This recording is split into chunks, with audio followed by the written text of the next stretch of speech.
তোমাদের ছেলেদের মাথা না একদমই বুদ্ধি না, একদম গোবর পোড়া। হ্যাঁ বলছে, তোমাদের মেয়েদের মাথার চেয়ে অন্তত বুদ্ধি বেশি আছে। কিভাবে? আচ্ছা তোমার তাহলে আমি একটা কোশ্চেন করি। মনে করো একটা নিম গাছের নিচে 5 জন লোক আছে।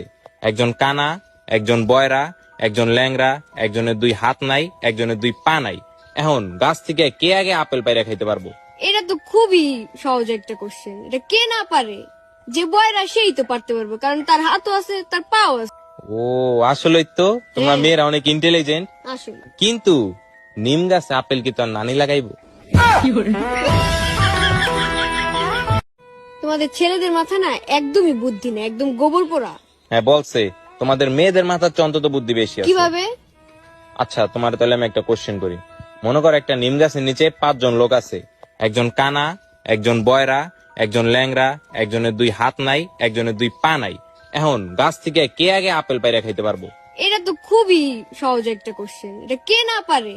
যে বয়রা সেই তো পারতে পারবে, কারণ তার হাতও আছে, তার পাও আছে। ও আসলেই তো তোমরা হ্যাঁ। মেয়েরা অনেক ইন্টেলিজেন্ট। আসলে কিন্তু নিম গাছে আপেল কি তোর নানি লাগাইবো?